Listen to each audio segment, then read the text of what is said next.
This is the new Hoodoo podcast.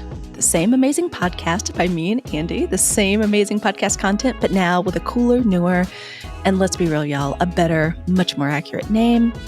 This is the podcast that invites you to join two Mississippi mystics and real-life sisters as we share all of the ways we use our intuitive gifts and spiritual tools to create an intentioned spiritual life. If you are longing to initiate, cultivate, or evolve your spirituality, reconnect to your ancestral spiritual heritage, and create a holistic, modern spiritual lifestyle that respects your uniqueness and embraces eclecticism, you are in the right place. We know that it's really lonely out there sometimes for new mystics, witches, and hoodoos. So know this, you are welcome and wanted here in this magical and charmed corner of Beyonce's internet. Welcome to the new Hoodoo.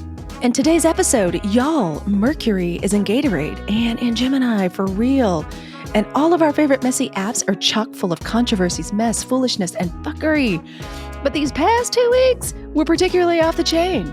Between Black and Irish Twitter sharing how folks really feel about Queen Elizabeth II's passing, a juicy yet tragic Red Table Talk with Jeanette McCurdy that explores her recovery from childhood abuse, and finally, I think it was on Saturday night, Ray J putting on a full-court PowerPoint presentation about the Kardashian and Kim K's real supervillain origin story. We decided to kick off season 5 with a dive into the magic and spirituality of our truth telling. Because y'all, it really takes that. It really takes some work sometime to be able to get to a point where we can actually tell our own truths. Welcome back up onto our virtual porch and into our sister circle. We sure missed y'all. And we're glad to have found our way all the way back up into your lovely ear holes. One of the most delicious parts of this craziness and foolishness and fuckery that's been on the internet around the death of the queen. And, the queen's been around she's been around for a minute, but she always has and always will represent and the monarchy just will represents the empire, which has done a lot of harm and a lot of damage, especially Black and brown people all over the earth for decades. And there was a lot of backlash and a lot of that shit was hilarious. Y'all had me on the couch, unable to do anything for 48 hours because these memes and jokes are cracking me up. But there was something deeper, like we said previously, we noticed a theme, we noticed a thread, and that was around truth telling, especially from Black and brown people. And I am very able to sit in the truth of, I'm a Black girl that's a little bit of an Anglophile. I lived in London. I love British literature. I also understand that colonialism is directly attached to me because of who I am, being a woman that is Black and also descended from Indigenous people. And those are the people we heard that's where we heard the biggest backlash, the truth telling from Indigenous Canadians, people in Ireland, Scotland. Ooh, Lord, they were particularly vociferous. India, all the nations of Africa. And so what it made me think about and what I was really curious to talk to you about is how does our spirituality, our spiritual walk affect our ability to tell, sit in, and live in our truth. And I wanted you, because people are telling their truth about this situation. It's making a lot of people uncomfortable, but I think it's important that we do. And because of my spirituality, I feel better able to do it. What do you think about that? I think about this in two very different ways. So you asked me through a spiritual lens. It's not as earth-rocking for me from the terms of being a student of Hoodoo and the African diaspora, because we're no strangers to the atrocities of colonialism and very specific trauma related to colonialism. I mean, if you're a person of color, the whole reason why we have Hoodoo is because of the legacy of colonialism, right? The whole reason why, Santeria is even, synchronized with Catholicism, right, is because of colonialism. We couldn't have our own spirituality because we had these systems, these religious systems interposed over us that basically took our religion, stripped it, and turned it into a tool to enslave us, right? That's exactly what they did to us as a people. So for me, that connection, I don't think has ever been lost on us, because that is literally in the roots of how our religions of African traditional spiritual belief practices, Hoodoo, Voodoo, Santeria, that's how they came to be. Right? So as a product of colonialism in the diaspora, I think it's also important as a history, to understand the history of the world, that as information has become seamless and less divided by class. So hear me out. Now that everybody has a telephone, now that everybody has access to Wi-Fi, now that everybody can get on TikTok, now that everybody can get on Instagram, and we can start piecing together that shared history that is not taught to us. How many of y'all knew what the Mau Mau Rebellion was before now? How many of y'all knew about the atrocities that the British inflicted on Kenyan people, right? Recently, like we're talking about the 1960s, right?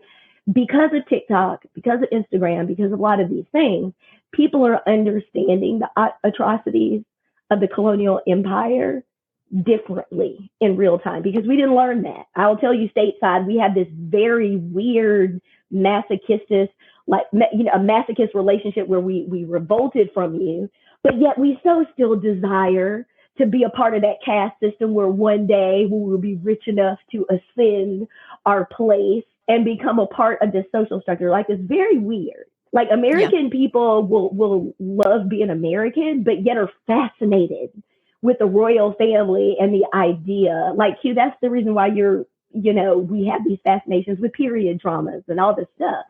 England is still a part of our DNA because of how not our DNA, but I'm gonna tell you. Girl, but it kind of is. The colonizers were there. Almost all black. It's a part of our DNA because we were forced to be here. It's not a part of our ancestral DNA. It's not a part of how we make sense spiritually of the world. Okay, right. It is something that was forced on us. You know what I'm saying? It's not something that's intrinsic to us. I think that's why a lot of us are revolting against organized religion now, because we realize this doesn't feel good, and there's a reason, because it's not built into your ancestral DNA. Like, my grandma was the most church-going person I know. It was the most unhappiest person I know, and now I understand. It was probably so much conflicting between I am the leader of my family, except not at church, then I got to listen to Yahoo. Like, it's a very confusing thing. So to get back to the subject at hand with the Queen, now that we know our history, now that we are reclaiming our history, now, as Halicue calls it, telling truth, and our, AAVE is calling a spade a spade.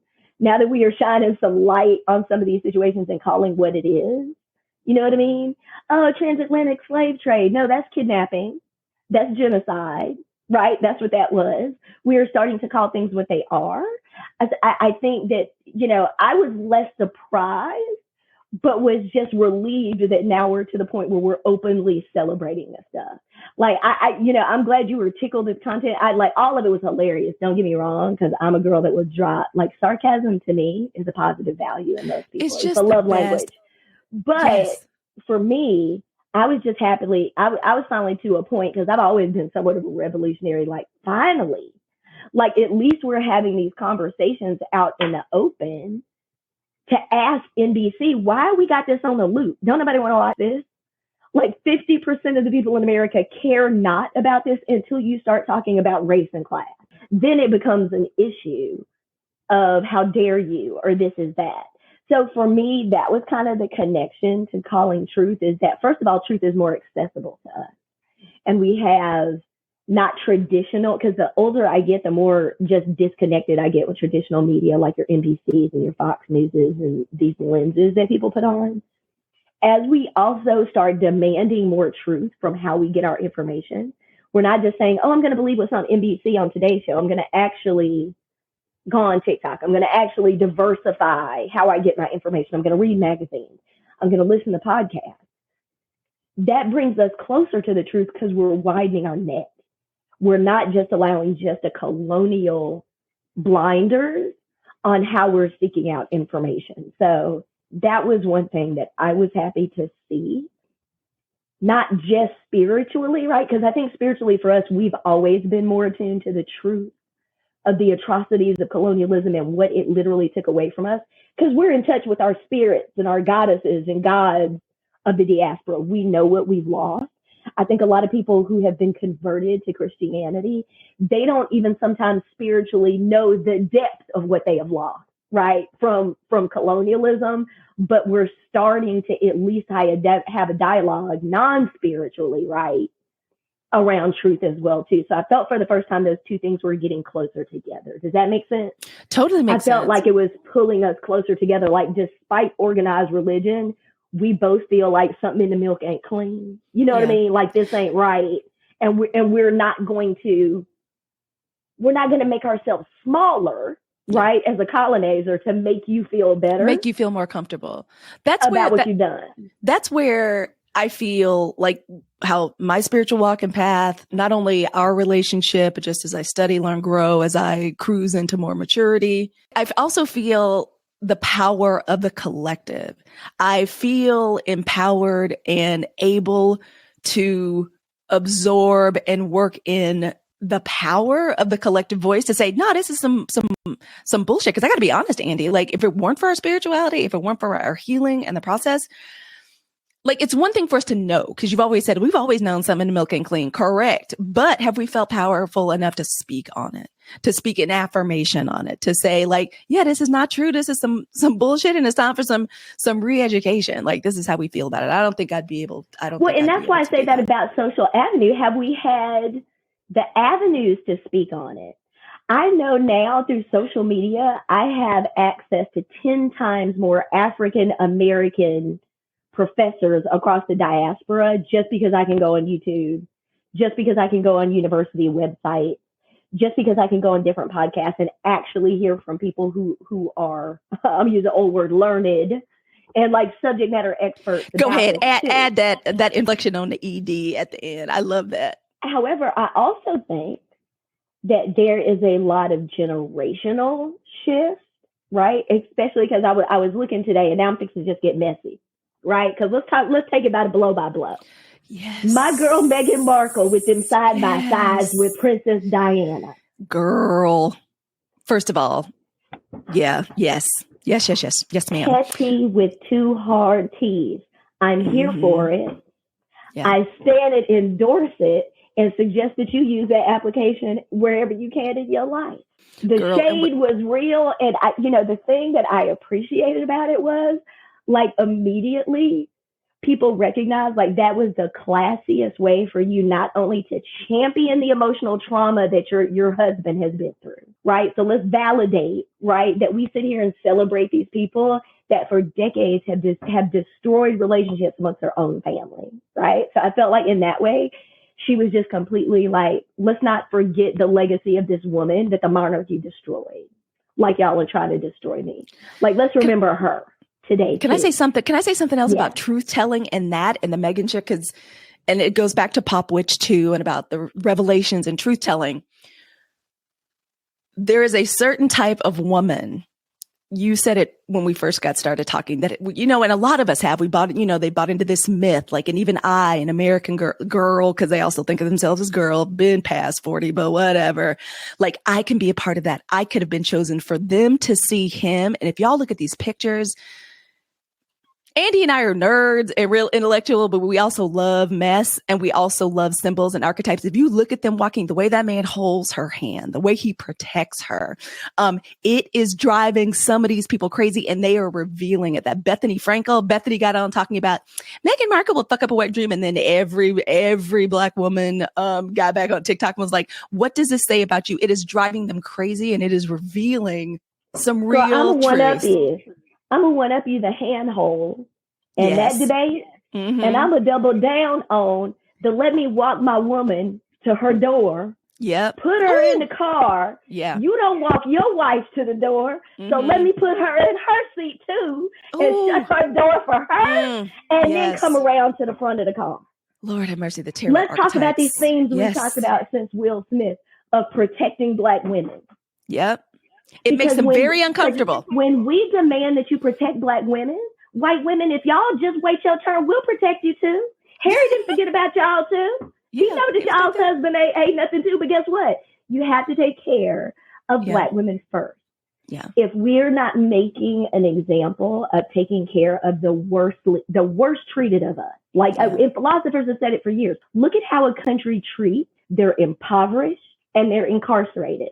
And it will tell you everything you need to know about the standards of society. And that's what I tell people about that. Well, why is that important about her? Because y'all are always jumping up saying, oh, well, why don't y'all get behind us? And this is a perfect example of how to do that and build trust in a way that I want to get behind you. Because when he shut her door too, I said, if I was Prince William, I just wouldn't get out the car anymore, knowing that the cameras were going. After that happened, like, come on now.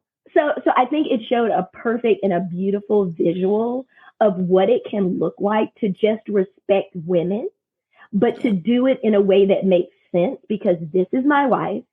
This is who is supporting me. So I'm going to support that person before I put my race or family or rank over this woman that loves me, no matter what color she is, no matter where she comes from. I don't know if you saw that piece of video. Oh, yeah. But when I saw it, you know, of course, my first southern thought was going, oh, girl, that's the difference between home training. You know what I mean? Like, you can grow up in the same house, but it don't mean y'all got the same home training. Some people learn different lessons from the same life experiences because of taking care of their mental health and being open to change. Because let me tell you, who never thought they would be sitting on a podcast defending or lifting up Prince Harry. Because Prince Harry in the 20s during my college days is no love lost between me and that man. Oh, of course no love lost at all. No. And I was quite the wild child in college myself, and I never gave Prince Harry a whole ton of grace for all of his shenanigans in college. But I do represent someone understanding that they need to heal, getting some mental health support, finding someone who supports that mental health journey. And then growing together and being authentic in their truth, even as a couple. So coming back to our subject of just being authentic, I think when we talk about coupleships and relationships, and, you know, there's none of us can be inside of their marriage and, you know, judge whether or not, oh, this is a good marriage or this is, and I think we need to stop using those terms because they're too limiting, right? No marriage is good all the time. No marriage is, you know, not great all the time. But if their interactions and how they publicly show respect and affection and support for each other is any glimpse into how they are at home, and their courageousness to say, hey, we're not official royals. We don't have to not show public displays of affection. Like, we're also going to live authentically in our choice. We're not going to come back home and play act that this is the life we chose. We didn't. We chose so we can hold hands in situations like that. Why would I sit there and watch my because that's royal protocol that, oh, I can sit across the room and watch my wife suffering or my husband suffering, and I'm not allowed to physically comfort them or to show affection to them, to show support for them. Because that's what you do at funerals. Like, Uncle C there were times he had to like literally physically, and Andy's not the kind of person, if you were to look at the two of us and guess who's more prone to falling the fuck out, it's probably me. I'm fainty. But in those moments of grief, that's why you're there with your partners. And that we've been in situations, when our grandfather passed, you know, like, Courtney had to freaking physically like hold you up. Like, that's the truth. And that's the truth. And that's reality. Another wonderful and just delicious lesson. Cause Andy, you and I've gone through this. When you are healing and when you have to make a massive break from the old way of doing shit, like you're clear enough, you're clean enough, you're deep enough into your practice to like really get, you know, generational trauma, generational patterns. And when you're healthy enough, your body is close enough, you feel connected enough to source, you feel loved, supported, empowered by your ancestors to make that big change. Like, now we're going to do shit different. We're going to do shit different. It's lonely. It's lonely. It's scary. Thank God you and I have each other at least to like, you know, hang on to. But when I see that, I admire that. Another thing that has come up for me in thinking about truth telling and all this fuckery and shit that's like going on the internet, because y'all, Ray J went on one, and I don't even like the Kardashians. I'm not even interested like that, but like, it was crazy last night. He decided he had to pull out receipts. He put on a PowerPoint presentation, telling the truth. So many of us are in situations where we've been so cut off from our intuition. And for those listening that are new to a spiritual path and new to even understanding what the hell your intuition is, practicing, trying to figure out how to get in touch with it. Of course, you keep listening, keep following. We have lots of things to say about that and lots of ways to encourage you and empower you. So often we're searching for truth. What is the truth? Maybe it's a small situation, like, is my kid hiding something from me? Maybe it's something bigger. Has this whole like organized, you know, like we think about like let's think about these like Kojic and Baptist churches that are now being investigated by the DOJ because they've been, you know, like assaulting and sexually assaulting children for years. To me, thank goodness our Hoodoo, our spirituality has and our reconnection to our ancestry has taught me how to help me find what the truth is. And once I find it, be able to sit in it. Is there anything in particular that, I mean, of course, for me, I love my cards. I'm working with my cards and journaling. Is there anything like in your practice, Andy, like you would encourage people to use when you're searching for a deeper truth, whether it's about your kid, your marriage, your job, is this the right profession for me? Am I on the right path? What is the truth? What is the truth? Because we can operate for decades in lies and delusion. A lot of us have. I know I have. Is there anything in particular you go to first when you're trying to unravel the truth? Like when you're trying to find like what the truth is, what the truth is about your marriage, what the truth is about your kid, or is this, should I even be studying this? Should I be going into $100,000 worth of debt? My first step in truth seeking, you are a diviner, so you go to your cards. Candle magic is a way of centering to find truth. But for me, also, I think with candle magic, the thought process behind how I design my rituals that go along with my candle magic is ritual, and meditating on what it is that you're trying to achieve with your candle magic. So I say candle magic, but for me, that all starts with meditation and being able to internally quiet yourself so that when we're asking our ancestors or our spirit guides or our goddesses, to help us discern what is going on in certain situations, we can hear them. I think sometimes we forget the fact that if our mind is already cluttered, and look, I'm neurodivergent. I found out last night I'm probably raising neurodivergent kids. I don't know if you've ever, Halicue, one day on TikTok, you need it, or Insight Timer, Google 8D, and it's a type of music that they use the different speakers and frequencies. And it's almost like mental tooth floss for people who are neurodivergent. So when you hear it, it's almost like you're hearing music like this calms your brain down because there's so many different things happening in the music at once. So the only way I can kind of describe it is kind of like musical Adderall for your brain, in that there's so much movement actually happening in the music that it actually, like, there was a TikTok with one that had mixed Fleur de Lis with an 8D music run. And so I went and I said, and you turn your phone when you don't have your earphones and you turn it 90 degrees so that you can hear it go back and forth.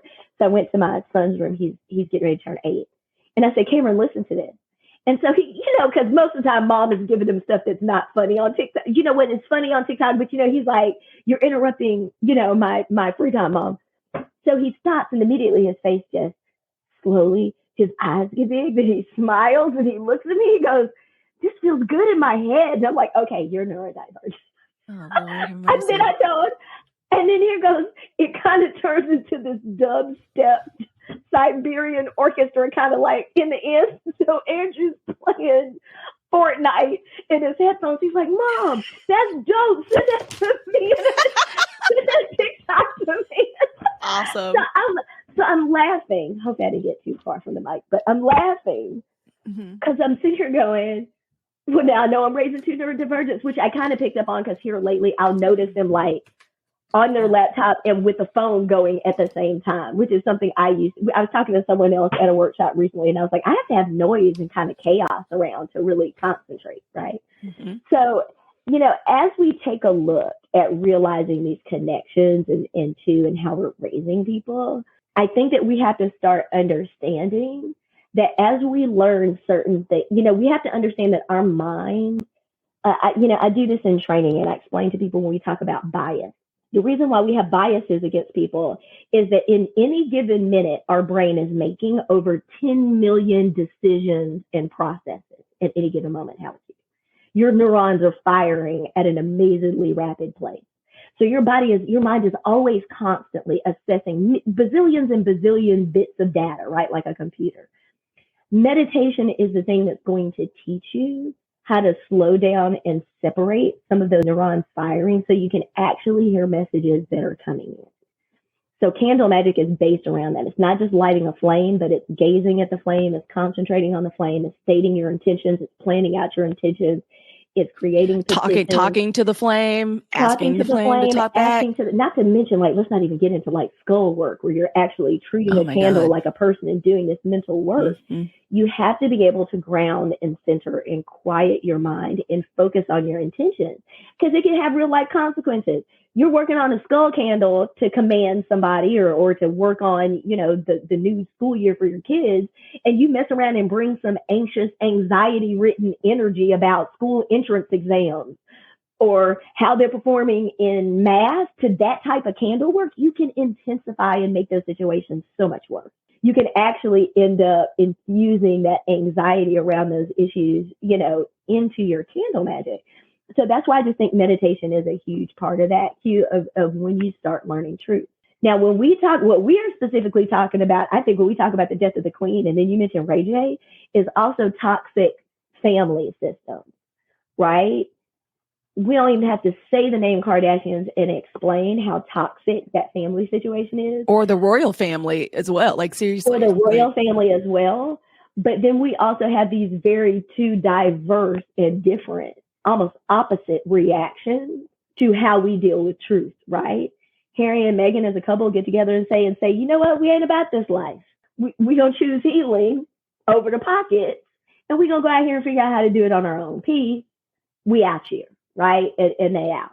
Then you have this situation which Ray J had to call out. And again, here I am again on God's Sunday, on the Ludamare's day of on Beyonce's internet, on Beyonce's internet, supporting Ray J, which just is not in the universe. Freaking crazy. Where you would accuse me of that. I mean, even his verses performance alone is enough reason for us never ever to support Ray J again. But however, he had to call out the fact that their mom is a pimp. You are nothing more than a modern day trafficker. There are people who are struggling with addiction who have done what you have done to your daughters that are in jail right now. And I know because I've seen them in the legal system. They have sold their daughters. They have pimped out their daughters. They have these crazy ass contracts to put them in porno and all this other stuff. And they are in jail. The only reason why you've skirted around this is because you married a man that allowed you to be a part of California and Hollywood elite. Right, through the legal system and this OJ mess to be able to circumvent that, and you choose the first opportunity you can to, and I not sell out your daughters, but sell your daughters. And Ray J kept receipts. Y'all done pissed Ye off, and Ye, you notice, ain't in the background saying, no, this ain't true at all. I personally believe y'all receipts. I believe Ye was like, give him everything, and we know Kanye is not well, but yeah, and Kanye is not well, and I don't support him either because I'm right along with Black Twitter, like you married her. You remember when you was riding so hard for these people? You remember how hard you was riding for them? Yeah. And now the truth is out.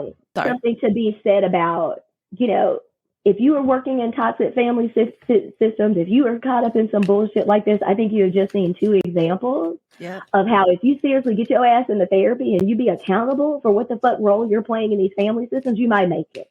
Yes. But if not, you are always going to be a victim to your past because Kim Kardashian, you won't heal. You won't stop taking advantage of people. You won't stop using your children and like this crazy chameleon identity crisis you're having because God, to look at your last pictures, you have just really decided to be white again.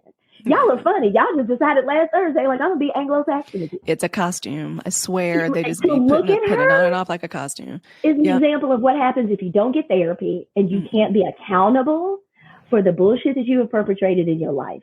I think Meghan and Harry are a perfect example. If you can own up to the bullshit you've done in life, Harry, if you can really do some healing and attract you someone. And look, Meghan Markle was no cup of tea either. We all know that she had her day and her decade where her blackness wasn't as defined as it was now. But sometimes life hands you really traumatic situations where you learn about your blackness really quickly. And I think this situation with the royal family was a lot of healing and reckoning for Meghan too. And you will hear people talk about, and Q, I know sometimes Black women are pegged unfairly, but I mean, there are some coworkers and people that she worked with that said she had a lot of growth, right, to go through too. Yeah. But they both represent a journey in healing and how you can come on top. Because I'm sorry, even when they show up in these really toxic and stressful family situations, because I know how she must be feeling in this particular landscape right now, to probably feel so much inner joy and like, satisfaction, but at the same time to have to walk these crazy walks with her husband, because that is her husband's, grandma, as terrible as she was. Yeah. Girl, the opposite example of what is going on, right, with the Kardashians. Like, because Harry and Meghan stay winning. When they are healing and supporting each other and being their authentic selves, they stay winning. Even in these, and people say, oh, well, the British press. Who really cares about the British press? Yeah. Right? Yeah. I mean, British press is basically an abattoir. Like they just keep recycling the same, like, blood, grime, dirt, just reprocessing it, shoving it in sausage skin, refeeding it to y'all. You just keep consuming it. But Andy, one of the things about both of these situations that is very interesting to me is that, like, because I've been messy, not messy, but I've been reading the comments. Like, I don't like being involved in mess, but I love observing and learning from other people's mess. The comments, again, another theme and around truth telling and trying to force people to bypass all the work that you were talking about, the therapy, the being accountable, wanting them to bypass it. This Ray J, that sex tape was 20 years ago. Why can't you just get past it? You whack. Why you got to be on here showing receipts? The same thing with people in the Queen. The Queen actually reigned over decolonization. She was in charge when, like, and why can't you get over it? Or she's died. So that means that just accept it. Give your blessings upon her resting in peace and moving on to forgiveness. I feel like that's something we still want to do when people that are truth tellers and are telling the truth about what they experienced however many decades ago. I witness, and even if it's in comments, but even in interpersonal relationships or even in families, well, why can't you just forgive? Why can't you just get over it and us just jump past all of that and get to and just forgive? Because that's what we should ultimately do. Okay, this is, I think we have to stop there though with that concept is you have to forgive. That is a colonial construct. That is something that comes from Christianity that says, we always have to forgive and follow this example because Jesus did and they did the worst. Girl, I'm not Christian. A majority of the world ain't Christian and don't believe in Jesus Christ. So why do we start with this premise that we have to forgive? Now, if you have started with the premise of that it might support your mental health to forgive something, that when we don't forgive, we need to look internally at resentment so you can make sure that your relationship to forgiveness is not something that's hindering you, then I may hear you and have a conversation with you because that's based in psychological support, that's based in self-preservation. But to forgive behavior that is violent, dangerous, causes generational harm, 400-500 years later, we are still feeling the effects of colonialism and what it did to people across the globe. Girl, better than that, we still are living in a place where there are areas of our world that are colonized by other countries. England isn't responsible for that. Yeah, you are, because you were the first. You were a trendsetter. You love to say that, except when it comes since the to East taking India Company, I'm accountability. telling y'all, yep. Right? Mm-hmm. Yep. So if people are still living under these systems, then we ain't forgot. We can't forget something that's still ongoing. So that's the time-space continuum. So I chalk that up to just like other toxic family systems. That is a tool of narcissists to keep you in your mental illness. If I don't validate your experience, then it didn't happen, and I don't have to take accountability for it. If you can't quantify it and put a dollar amount on it, right? I can't possibly pay you back for your pain, right? So you just therefore have to forgive me. I don't ascribe to that, because there are ways that if you truly, like, if you want to talk about forgiveness, then let's talk about when forgiveness is appropriate. I feel like forgiveness is appropriate when there is some type of remorse or restitution. We don't ever talk about that. You forgive people to restore or provide restitution. That's what happens in court. The judge don't say, you know what, well, we've been to court. We just gonna forgive you. The court says, no, you got to pay for that fish though. Like, forgiveness is great, but you got to pay for that fish you ran over though. Can I input that, y'all, there are some words that only they say it. And when they say it, I think they're not even aware of how the bass in their voice and recompense and restitution. Go back 15 seconds on the little button on iTunes or Spotify and listen to the way Andy said restitution. And I'm going to try to capture this on video so you can see it on YouTube, because she got close to the mic and into the camera when she said it. It was wonderful. I just wanted to say that. Please speak on that some more. I have seen the court squeeze blood from a turnip to pay for nonsense that people should walk away from every day. They got to get their full $15 for whatever's stolen from them by the neighbor of the street. And I'm not mad at them, because our concept of fairness in this country says, and notice, I'm talking about concepts we agreed on as a society, not something that's contained in a made up book that is butchered from your own religion. I'm talking about societal concepts that we agreed to, that if you take something from someone, you need to try to restore them to wholeness, right? That if you harm someone, that you should be remorseful about it. And as a community, we should seek fairness and justice when people are unable to seek it for themselves. We chose those, right, as societal concepts that are important to us.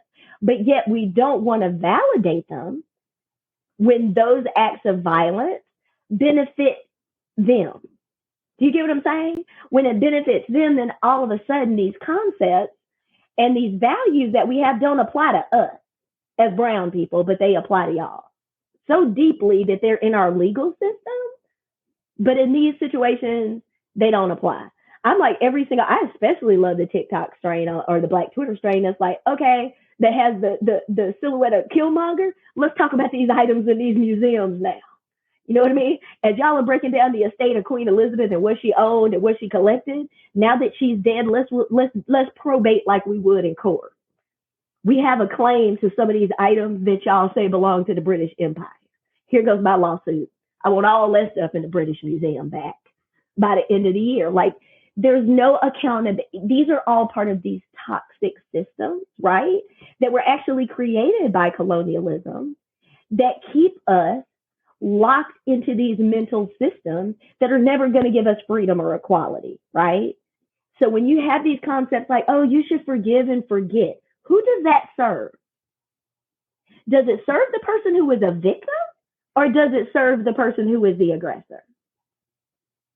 Because in every other aspect of nature, we are trying to teach our progeny, if something hurts you, do everything you can to learn from it and not do it again. Unless, right, it is a situation where we're being taken advantage of and all of a sudden we're being told to forgive and forget. That doesn't even fit along with survival of the fittest. It doesn't make sense. Andy said that don't even go. The math ain't mathing. Like, it ain't don't even it's go. just this hypocrisy around colonialism that we just, like you said, Halicue, about being authentic. We just have to call it out, and we have to call it out in ourselves, because sometimes I feel it flying out my mouth, right? Okay, go over there and tell your brother you're sorry. You got to, and my Scorpio is the best example of, no, we ain't sorry right now. We might be sorry later. I might be sorry in a week. And with Scorpios, damn, it might be a couple of years. But yeah, I love their authenticity in that I don't have to be sorry right now. Yeah.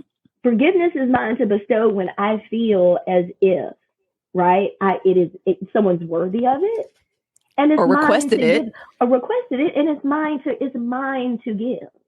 Yeah. It is not a right you have from me, right? You don't have a right to my forgiveness. So we have to forgive. Like, I just reject that on its premise, because don't nobody practice that with us.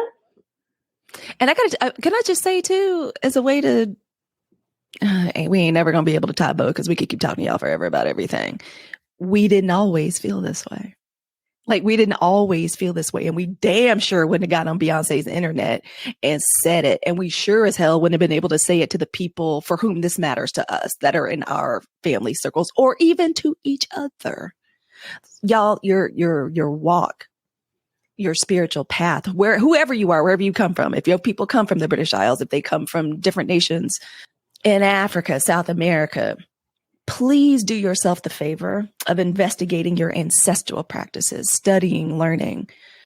What are your ancestors? Because everybody had something to say. Everybody had sacred texts. Everybody had sacred traditions about justice, right and wrong, harm versus helping. The more we walk this path, and it's not easy. Andy, said one of the tools she likes to use is meditation. Y'all go back and listen to our earlier episodes. We're going to talk to y'all about it. You heard her say, like, if we're neurodivergent too, meditation, being quieting our minds ain't ever been easy. It's not easy now. I'm back to like 2 and 3 minute meditations just in bed just to get it in so I can practice. Life throws shit at you.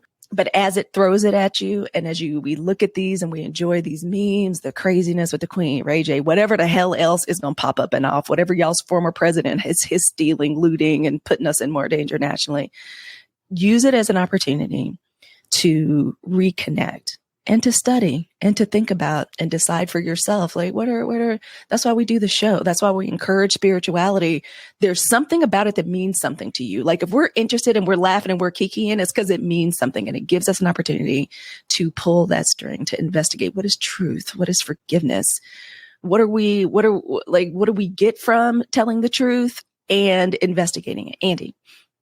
You also, as you're going through that thought process, start thinking about the messages that you have learned, right, from your family system, from life, that you need to adjust, right? I've got 3 children. It's funny, my first thing Friday after school, my son goes, Mom, do you know the Queen? And I knew it was coming. I said, yeah. She goes, she died today. So that's sad, hon. I said, well, actually, hon, with colonization, this particular queen was really responsible for a lot of people dying, being put in concentration camps, a lot of unjust things.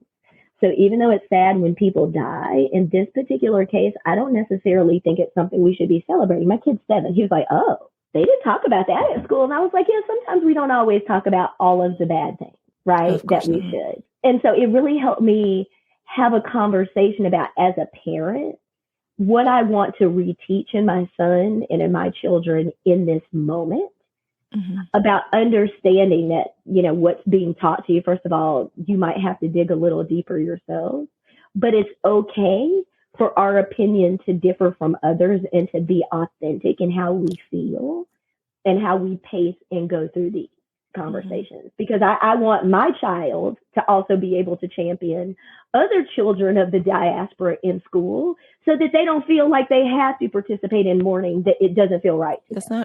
Or it doesn't apply to them.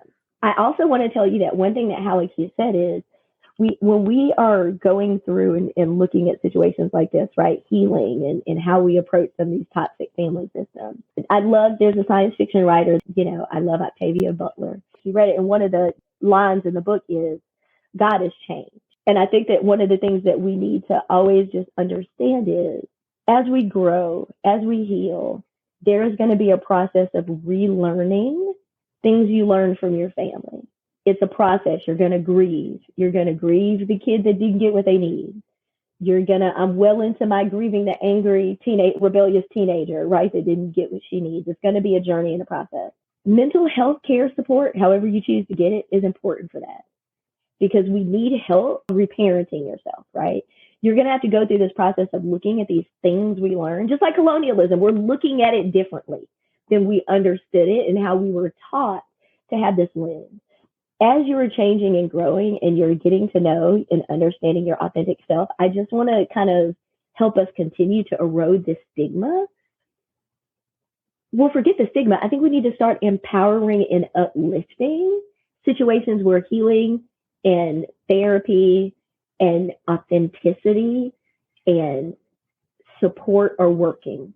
And that's in situations like Harry and Meghan, right? Not perfect, but they're working. And I think it's also important to, especially since we are actually doing this on a full moon, it's going to be a process. It's hard work. Shadow work always is. And we all know that doing this deep dive to really take a look at authenticity and some of these truths in deep dive, there's going to be some shit you got to release. And we got to start being okay as a people to release, this sense of obligation we have to quash our pain, to minimize our experiences, to keep invalidating, right, things to us that we know are true for the sake of doing the polite or the right thing, based on a practice that was not built to benefit us. It was built to subjugate us, imprison us, oppress us. Now I feel like Forrest Gump. That's all I got to say about that. But I think we have to take a hard look. I think we got a hard look, because when people tell me we have to forgive, and she had a family, thousands, millions of Kenyans had families too, millions of Jamaicans, and these are things that are still impacting people we know and love. Yeah.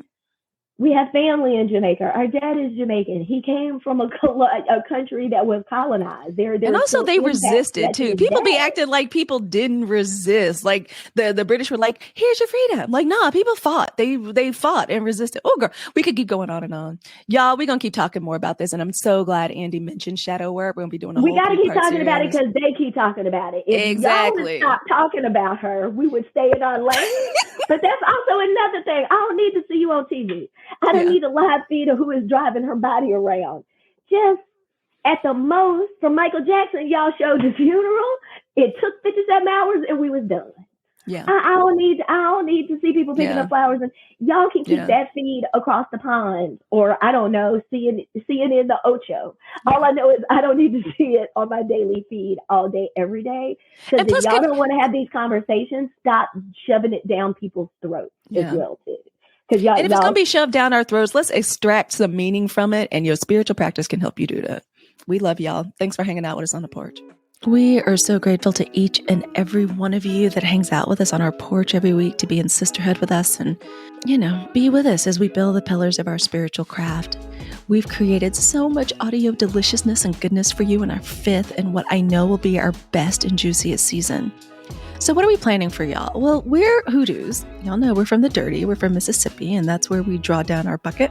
And that's where we connect to spirit. But we aim to be the premier magical audio source for the education and entertainment of all of you new Hoodoos, witches, modern mystics, and spiritualists and seers of all lineages and traditions.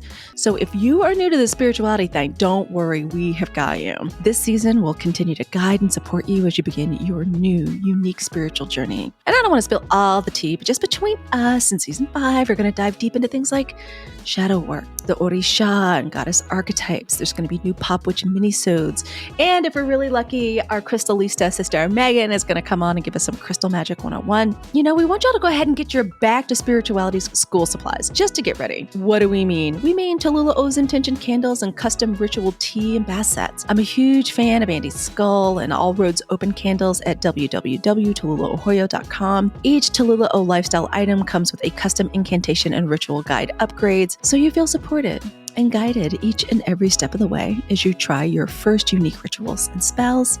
We aim to keep you entertained and educated with a few special collaborative minisodes and focused tarot study and meditations. It was quite an emotional summer for me, y'all. I peeked and poked around and into some amazing spots in Europe. I dropped my eldest off to college for the very first time, but now I'm back and in full effect for private, in-person, and virtual tarot readings, as well as corporate and private events. Of course, by consulting and my own special version of Tarotainment. So go to my website, www.thegildedabsorber.com, to check out all of my tarot offerings and metaphysical consulting services. I can't say it enough. We are so grateful for your support and your lovely listening ears. And even though, we have to say goodbye for now, have no fear. Your new Hoodoo Play Cousins are here for you. So in the meanwhile, while you're hanging out, while you're waiting, while you're wanting to get into your magic, and if you're missing us, hey, why don't you email us? Email us at pillarsporchpath@gmail.com. That's our old email address. We want to keep things simple for everybody. And I really love for y'all to tell us what's on that magical, mystical mind of yours. Really, we absolutely want to hear from you. Nothing makes us happier than when you all drop us a review or a tweet. And if you guys drop us a 5-star review and write us a little review on Spotify or iTunes, we will absolutely shout you out in our next show. Follow us on social media. All of our handles and links are right down there in the show notes. Go ahead and get on down there, get in there and tap away. We want you to join our new home on the Geneva app. This is a podcast brand new and ultra fabulous free community that Andy and I are working on creating just for you. This is where you can find all of our pre-show foolishness and shenanigans and all of the extra special content that we're revealing just for you. And for you sweethearts, you darlings, I just want to say thank you for all of the magical goodness. Did you know you can actually buy us a coffee by clicking the sparkly coffee link in the show notes? Y'all are so cool for that. All right, you heavenly hoodoos, boss witches, and sexy AF sorceresses and spellcasters. I know that some of y'all cannot and have not waited to break out your Uggs, your riding boots, your sweater jackets, these Han Solo outfits that the ladies in my neck of the woods and all the soccer moms like to rock. So even though we've got a few more weeks into the autumnal equinox, get ready for next week's episode. It's all about how we prepare ourselves, how we rededicate our practices, and prepare our homes, our minds, our bodies, our spirits, and sometimes even our relationships to get ready for, what we feel is one of the most potent seasons of the year, the most important stops on the wheel of the year. We're getting ready for autumn. This is a wonderful time to reconnect to our ancestors, to begin an intentioned spiritual practice or to further evolve the one that you've already got going. And we're going to be here with the cards and the candles to support you, encourage you, make you laugh, hold your hand while you get into these beautiful, beautiful seasonal and spiritual acts and practices. We love y'all. See y'all next week on the New Hoodoo.